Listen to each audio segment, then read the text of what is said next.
Selamat datang kembali di pembahasan mendalam kita. Hari ini, kita bakal menyelami pemikiran Dr. Catriona Wallace. Ini tokoh menarik dari Australia ya. Pemimpin bisnis, pakar AI, sekaligus penulis buku soal transformasi cepat. Betul sekali. Anda udah berbagi beberapa kutipan penting dari bukunya Rapid Transformation Shape. Dan materinya ini unik ya rasanya. Campuran antara kearifan ritual kuno, terus pengalaman pribadi yang kayaknya intens banget, sama teknologi masa depan, AI. Iya, unik banget.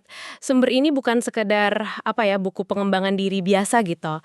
Dr. Wallace itu mengeksplorasi gimana individu bisa melalui perubahan yang besar dan cepat. Bukan cuma buat tumbuh secara personal, tapi juga menurut dia untuk jadi tipe pemimpin yang dibutuhkan banget sama dunia sekarang ini. Jadi ya, misi kita kali ini kita coba bedah deh intisari dari kerangka transformasi cepat ala Dr. Wallace ini. Oke, mari kita bongkar ya. Kita bakal lihat siapa sih Dr. Wallace ini, kenapa latar belakangnya jadi penting, terus gimana dia lihat kondisi dunia sekarang, apa definisi transformasi cepat versinya dia, dan yang paling inti nih, 3 pilar usulannya, ritual, kondisi kesadaran yang diperluas, sama teknologi baru kayak AI. Siap ya? Siap. Oke, mulai dari penulisnya dulu ya. Dr. Catriona Wallace ini, dia bukan cuma teoretisi atau akademisi. Praktisi juga berarti ya? Banget. Dia pendiri perusahaan AI yang udah listing di Bursa Australia, pakar etika AI, dan metaverse juga. Punya PhD di perilaku organisasi, fokusnya itu di bagaimana teknologi bisa menggantikan peran kepemimpinan. Jadi sisi teknologinya buat banget. Tapi yang bikin dia jadi sangat menarik, seperti yang Anda singgung tadi, itu perpaduannya ya. Latar belakang teknologi tingginya, itu ketemu sama pengalaman spiritual yang dalam banget. Ini bukan sekedar meditasi iseng sore-sore gitu kan. Wah, jauh dari itu.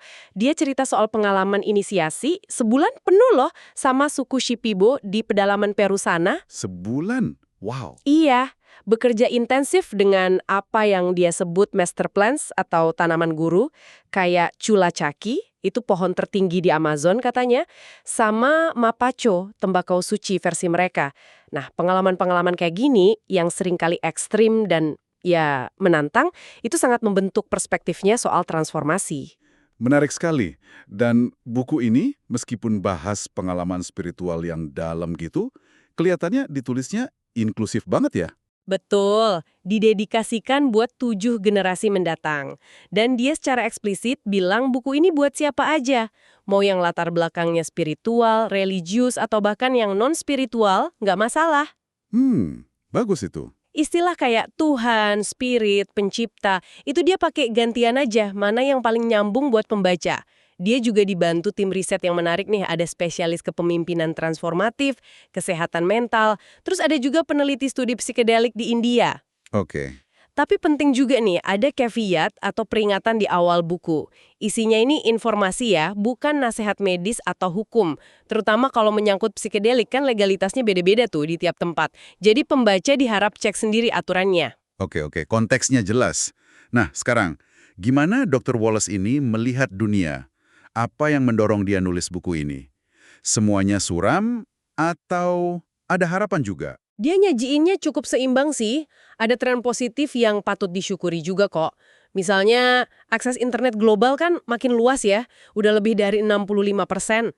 Terus, energi terbarukan kapasitasnya naik terus. Tingkat literasi dunia juga membaik di atas 86%. Oh ya, Kesetaraan gender juga ada kemajuan lah, walau jalannya masih panjang. Kesadaran lingkungan tumbuh, buktinya populasi paus bungkuk, panda raksasa, itu ada yang pulih. Bahkan, dia bilang perang antar negara besar itu lebih jarang terjadi dibanding katakanlah pertengahan abad ke-20. jadi ada alasan buat optimis juga ya sebenarnya. Tapi pasti ada sisi lainnya kan yang bikin khawatir. Tentu. Dan sisi negatifnya ini signifikan banget. Perubahan iklim itu jadi sorotan utama. Ada peringatan dari IPCC, panel iklim PBB itu, soal konsekuensi ngeri kalau suhu naik di atas 1,5 derajat Celcius. Termasuk potensi ratusan juta pengungsi iklim. Ratusan juta? Iya, terus kesenjangan ekonomi, ini luar biasa. Laporan Oxfam bilang 1% orang terkaya itu punya kekayaan 2 kali lipat dari gabungan kekayaan 50% orang termiskin di dunia. Wow. Itu timpang banget ya? Banget. Ditambah lagi ancaman otomatisasi ke pekerjaan, ketidakstabilan politik di mana-mana, resiko pandemi kayak COVID-19 kemarin jadi pengingat, terus kelangkaan sumber daya, pangan, air bersih. Ini kompleks banget. Kompleks sekali.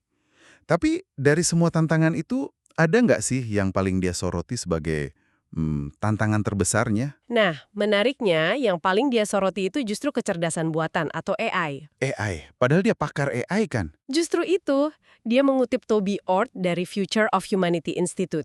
Estimasi resikonya itu 1:10, bahwa AI yang nggak selaras sama nilai kemanusiaan itu bisa menyebabkan kepunahan manusia di abad ini. 1:10. Itu serius banget ya? Serius, laporan risiko global dari WEF, World Economic Forum, tahun 2024 juga menempatkan misinformasi dan disinformasi yang didorong AI sebagai resiko jangka pendek terbesar. Ini bikin banyak pihak pesimis soal stabilitas global ke depannya. Wow, itu perspektif yang cukup berat ya tentang AI, datang dari pakar AI sendiri. Nah, di tengah latar belakang global yang penuh tantangan, tapi juga ada potensi ini, muncullah konsep dia soal transformasi cepat. Apa sih ini sebenarnya? Bukan sekedar ganti gaya rambut atau pindah kerja gitu kan pastinya. Jauh lebih dalam dari itu. Ini bukan perubahan yang, nambah dikit-dikit gitu. Dr. Wallace definisikan ini sebagai proses mendasar buat melepaskan. Atau dia pakai istilah unlearning, membuka pelajaran. Unlearning. Iya, melepaskan ketakutan, keyakinan-keyakinan lama yang udah ngerelevan, batasan-batasan warisan yang ngehalangin kita buat jadi diri kita yang sejati. Proses ini, katanya, seringkali disruptif, mengganggu kenyamanan, nantang status quo kita. Dan katanya ada sisi bayangan atau shadow side-nya juga ya? Betul, justru karena prosesnya dalam, dia bisa memicu munculnya lagi trauma atau luka masa lalu yang belum beres. Ini bagian yang nggak terpisahkan dari transformasi sejati katanya. Dia bedain dua jenis transformasi nih, berdasarkan pengalamannya sendiri. Yang terencana sama yang nggak terencana. Oh, ada bedanya ya? Bisa kasih contoh? Bisa. Yang terencana, contohnya pas dia pertama kali ikut upacara ayahuasca. Pengalaman pertamanya itu dia gambarin nggak enak banget, kayak mesin cuci neraka, katanya. Mesin cuci neraka. Iya. Yang ngebongkar egonya bikin dia sadar betapa terputusnya dia dari orang lain. Tapi upacara yang kedua justru bawa penyembuhan yang dalam banget dan bikin dia komit sama jalur itu. Ini nunjukin, transformasi terencana pun bisa sangat menantang, nggak selalu mulus. Paham, paham. Lalu yang nggak terencana, itu gimana? Nah, ini yang dia gambarin datangnya kayak kereta barang. Nggak diundang dan nggak bisa dihentikan. Waduh, Contoh paling personal buat dia itu pas perpisahan mendadak dari hubungan jangka panjangnya. Kejadiannya pas dia lagi nulis buku ini. Dia sampai ngalamin 4 bulan keputusasaan dan patah hati yang kata dia luar biasa pedih. Unbearable. ya ampun, kedengarannya ngeri banget. Tapi kok dia bisa bilang itu hadiah terbesar? Gimana ceritanya? Nah, ini uniknya. Karena justru dalam kondisi rapuh total itulah, dia merasa bisa ngelepasin trauma puluhan tahun yang dia bawa. Dan bisa ngelihat segalanya jadi jernih banget. Dia ngutip penyair David Whyte soal keputusasaan itu sebagai musim perbaikan yang diperlukan. Dan patah hati itu inti dari jeri manusia. Dalam ya maknanya. Banget. Intinya, transformasi, mau terencana atau enggak, seringkali itu jawaban atas panggilan jiwa yang lebih dalam. The calling istilahnya. Dan dampaknya itu selalu keluar. Ngaruh ke relasi kita, pekerjaan kita, komunitas kita. Paham. Jadi transformasi ini bukan jalan yang mulus, tapi proses yang dalam. Jawab panggilan jiwa dan dampaknya luas. Nah, sekarang gimana caranya kita bisa melewati proses ini? Dr. Wallace bilang ada 3 pilar kan ya? Pilar pertama, kekuatan ritual. Kenapa ritual jadi fondasi? Bukannya ritual itu sering dianggap kuno atau ya sekedar seremoni aja? Justru itu, Dr. Wallace melihat ritual sebagai pilar fundamental, apalagi di zaman modern ini. Ritual, menurut dia, itu cara kita menciptakan semacam wadah. Wadah yang aman dan bermakna buat ngelewatin masa perubahan dan ketidakpastian yang intens. Wadah ya. Iya, di tengah badai transformasi itu, ritual ngasih struktur dan stabilitas. Lebih dari itu, dia lihat ritual sebagai penawar langsung buat penyakit diskoneksi modern. Keterputusan dari diri sendiri, dari orang lain, dari alam semesta, dari alam sekitar kita. Gimana caranya ritual bisa melakukan itu semua? Elemen kuncinya apa aja? Intinya sih, ritual itu tindakan simbolis yang terstruktur. Secara praktis, ada beberapa elemen penting, niat yang jelas, jadi kita fokus. Terus ruang sakral, buat transisi dari dunia biasa. Ada simbolisme, yang ngasih makna mendalam. Pengulangan dan irama, ini bisa nenangin sistem saraf kita. Sama urutan yang terstruktur, biar ada alurnya. Oke, itu yang praktisnya. Terus yang lebih esensialnya? Nah, yang lebih esensial itu kemampuannya buat satu, menghubungkan kita dengan yang sakral, apapunlah maknanya buat kita ya. Dua, menciptakan liminalitas. Ini kayak ruang di antara, ruang transisi yang penuh potensi perubahan. Tiga, memfokuskan perhatian kita, mirip mindfulness lah. Empat, membangun komunitas dan rasa memiliki. Lima, bantu kita navigasi transisi hidup, kayak konsep rites of passage itu. Dan enam, memfasilitasi pelepasan emosi. Oke, jadi bukan sekedar gerakan atau ucapan hafalan ya, kompleks juga manfaatnya. Buku ini ngasih contoh-contoh praktisnya nggak? Biar kebayang gitu. Banyak banget. Dia ngelompokinnya berdasarkan tujuan ritual itu. Misalnya nih, untuk penyembuhan. Bisa ritual sederhana kayak nulis jurnal syukur tiap hari, atau nulis surat terima kasih. Tapi bisa juga yang lebih komunal, kayak lingkaran duka atau grief tending circle buat proses kesedihan bareng-bareng. Atau praktik pernafasan yang dalam, breathwork. Oh, breathwork termasuk ritual juga ya. Terus selain penyembuhan? Ada ritual buat pembersihan, misalnya mau ngelepasin kebiasaan buruk atau energi negatif. Contohnya upacara api kecil buat ngebakar simbol masa lalu. Terus buat koneksi, memperkuat ikatan, ada praktik kayak council circle, itu dialog kelompok pakai talking piece, jadi semua didengerin. Atau sekedar ritual nikmatin waktu berkualitas di alam. Buat visi, nyari arah atau tujuan hidup. Bisa berupa vision quest, menyendiri di alam gitu. Atau inkubasi mimpi, ini udah dari zaman Mesir kuno katanya. Buat misi, nerjemahin visi jadi aksi nyata. Bisa ritual komitmen harian atau karma yoga, pengabdian lewat tindakan. Dan yang penting banget, perlindungan. Ciptain rasa aman sebelum masuk proses transformasi. Bisa grounding, pakai mantra, atau bersihin ruang. Wah, banyak banget ya jenisnya. Tujuannya juga macam-macam. Bukan cuma satu jenis ritual aja berarti. Dan tadi disebut konsep rites of passage atau inisiasi juga. Itu gimana? Iya, dia lihat rites of passage itu sebagai bentuk ritual transformasi yang kuat banget. Dia contohin inisiasi yang dialami Nelson Mandela waktu muda, atau bahkan masa penjaranya yang panjang, itu dianggap sebagai inisiasi kedua yang menampa kepemimpinannya. Menurut dia, ada potensi besar buat nerapin prinsip inisiasi ini di pengembangan kepemimpinan modern. Menarik banget ya gimana ritual kuno ini dibingkai ulang jadi alat navigasi modern. Oke, sekarang pilar kedua. Memanfaatkan kondisi kesadaran yang diperluas atau expanded states. Ini maksudnya apa nih? Kayak ngelamun gitu. Bukan sekedar ngelamun sih. Ini lebih ke melampaui cara berpikir kita yang linear, yang biasa kita pakai sehari-hari, yang seringkali terbatas itu. Dr. Wallace berpendapat, terobosan besar itu seringkali datangnya dari pemikiran non-linier. Non-linear. Iya, dia pakai istilah Yunani kuno, ekstasis, artinya kira-kira melampaui diri sendiri. Nah, dalam kondisi ini, kesadaran normal kita tuh kayak mundur sejenak, terus digantiin sama pengalaman koneksi yang lebih luas. Bisa rasanya euforia, atau kayak menyatu sama sekitar, atau dapat pemahaman mendalam yang tiba-tiba gitu. Pengalaman mistis, atau kondisi flow pas kita lagi asyik kerja atau berkreasi, itu semua bisa masuk kategori ini. Terus apa tandanya kalau kita lagi ada di kondisi kayak gitu? Dia identifikasi ada 4 penanda yang konsisten muncul. 1, melampaui diri, jadi ego kita kayak hilang sementara. 2, menemu yang mistis, ada perasaan koneksi universal, makna yang dalam banget. 3, memasuki masa kini, persepsi waktu bisa berubah, fokus kita total di saat ini. Dan 4, menemukan kegembiraan atau tujuan intrinsik. Jadi tindakan itu sendiri udah jadi hadiahnya, bukan hasilnya. Gimana cara ngakses kondisi ini? Apa harus lewat pengalaman spiritual yang ekstrim kayak yang dialamin itu? Nggak harus kok. Kondisi flow misalnya, bisa dicapai lewat aktivitas yang benar-benar kita kuasai dan nikmati. Meditasi yang dalam juga bisa.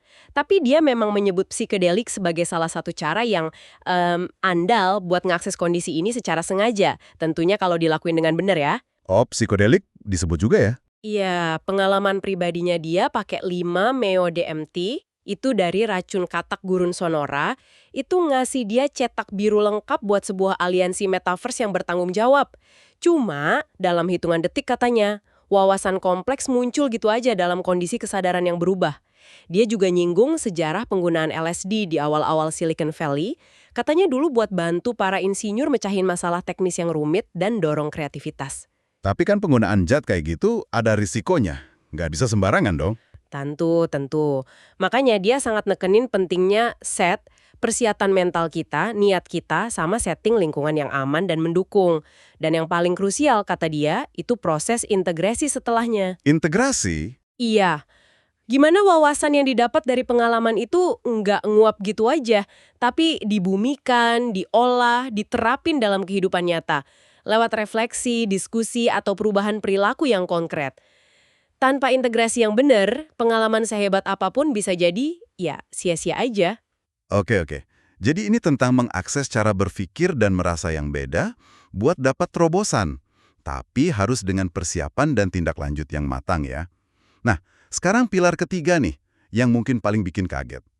Teknologi baru, khususnya AI. Kok bisa AI yang sering dianggap dingin, mekanis, malah jadi pilar transformasi bareng ritual sama kondisi kesadaran? Bukannya ini kontras banget? Nah, ini dia salah satu poin paling provokatif dari Dr. Wallace. Dengan latar belakangnya yang kuat banget di AI, dia nggak lihat ini sebagai kontras, tapi justru sebagai pelengkap yang kuat. Pelengkap. Iya, dia mandang AI bukan cuma alat, tapi kekuatan transformatif. Dia bahkan pakai analogi AI itu kayak sihir modern. Potensinya menurut dia luar biasa buat dukung kelima area transformasi yang tadi dibahas di ritual. Penyembuhan, misalnya diagnosis medis yang lebih akurat. Koneksi, menghubungkan komunitas global. Visi, analisis data kompleks buat cari solusi. Misi, otomatisasi tugas biar kita bisa fokus ke tujuan. Perlindungan, kayak sistem peringatan dini bencana. Iya sih, kalau dilihat dari situ potensinya besar. Tapi kan tadi kita bahas juga risikonya yang besar. Bahkan sampai potensi ancaman eksistensial. Gimana dia mendamaikan potensi sihir ini sama bahayanya? Sebagian orang mungkin mikir AI ini malah dehumanizing, ngejauhin kita dari kemanusiaan. Pertanyaan bagus banget. Kuncinya menurut Dr. Wallace ada di kesadaran dan tanggung jawab waktu kita ngembanginnya. Dia nggak naif kok soal risiko itu. Solusinya bukan nolak AI, tapi ngembanginnya dengan cara yang benar-benar selaras sama nilai-nilai kemanusiaan kita yang paling dalam. Kesadaran dan tanggung jawab ya. Betul. Dia bahkan ngusulin perspektif unik nih dari para tetua adat, katanya, yang melihat AI dari sudut pandang animisme. Mungkin aja AI ini adalah dunia mineral yang lagi belajar ngatur dirinya sendiri. Wah, itu pandangan yang beda banget. Iya kan? Ini ngajak kita ngelihat AI bukan sekedar alat mati, tapi entitas yang mungkin punya potensi evolusi kesadarannya sendiri. Jadi perlu dihadapi dengan kebijaksanaan. Terus gimana cara nerapin kebijaksanaan itu dalam pengembangan AI secara praktis? Dia ngasih 7 prinsip kunci buat pengembangan teknologi yang bertanggung jawab. Intinya bukan sekedar aturan teknis, tapi lebih ke sikap dan nilai pengembangnya. Misalnya, 1. Wujudkan etika dalam tindakan nyata, jangan cuma di dokumen. 2. Adakan semacam ritus inisiasi buat para pengembang teknologi, biar mereka sadar dampaknya. 3. Cari bimbingan dari para tetua atau kebijaksanaan lintas generasi. 4. Fokus pada pengembangan manusia sejati, bukan cuma profit atau efisiensi. 5. Bina kesadaran dan koneksi di dalam tim pengembang itu sendiri. 6. Selaraskan ritme kerja dengan siklus alam, jangan cuma target linier. 7. Bangun sistem yang regeneratif, bukan ekstraktif. Pendeknya, dia bilang AI itu perlu dikodekan dengan cinta. Dikodekan dengan cinta, itu frasa yang kuat ya buat dunia teknologi. Jadi kalau seseorang berhasil nih melalui transformasi dengan dukungan 3 pilar ini, ritual, expanded states, dan teknologi yang bertanggung jawab, hasilnya adalah apa yang dia sebut pemimpin tertransformasi. Apa bedanya mereka sama pemimpin biasa yang kita kenal? Bedanya fundamental banget katanya. Pemimpin tertransformasi ini adalah mereka yang udah ngelewatin semacam inisiasi pribadi. Semacam kematian spiritual metaforis gitu. Mereka udah berhadapan langsung sama tantangan terdalam mereka, ego mereka udah terkelupas atau setidaknya dipahami dengan baik lah. Dan motivasi utama mereka itu udah geser. Bukan lagi pencapaian pribadi atau kekuasaan, tapi jadi pelayanan. Pelayanan ya? Iya, Ini kontras banget sama model kepemimpinan tradisional yang seringkali fokusnya ke kontrol, hierarki, sama target eksternal doang. Apa ciri-ciri atau atribut kunci mereka? Biar lebih kebayang. Menurut Dr. Wallace, mereka cenderung dibimbing sama intuisi atau suara hati yang lebih dalam. Dia sebut spirit atau higher self. Terus berakar kuat pada jiwa mereka, merasa terhubung banget sama alam, punya rasa tanggung jawab planetari, jadi mikirnya lebih luas dari sekedar organisasi atau negaranya. Lebih luas ya cakupan. Betul. Terus mereka memprioritaskan penyembuhan dan restorasi, baik buat diri sendiri, timnya, maupun sistem yang lebih luas. Sering pakai metafora atau kebijaksanaan spiritual dalam komunikasinya, dan yang pasti mereka mempraktikkan servant leadership atau kepemimpinan yang melayani. Apa dampak yang diharapkan kalau makin banyak pemimpin kayak gini muncul di dunia? Dampaknya diharapkan sistemik ya. Mereka bisa mendorong regenerasi lingkungan, bisa bangun komunitas yang lebih kooperatif, lebih adil, meningkatkan kesejahteraan holistik, fisik, mental, spiritual. Dr. Wallace ngutip risetnya Damon Centola soal titik kritis 25%. Titik kritis 25%. Maksudnya? Maksudnya, perubahan sosial besar itu seringkali terjadi kalau sekitar 25% populasi udah ngadopsi perilaku atau keyakinan baru itu. Nah, dia ngajak kita bayangin, gimana kalau 25% pemimpin global itu sekitar 187 juta orang bertransformasi jadi tipe pemimpin kayak gini. Potensi dampaknya bisa luar biasa banget buat arah peradaban kita ke depan. Jadi, itu dia ya intisari dari konsep transformasi cepat ala Dr. Catriona Wallace, berdasarkan kutipan yang Anda bagikan tadi. Sebuah kerangka yang cukup berani ya, mungkin kontroversial buat sebagian orang, tapi jelas relevan banget.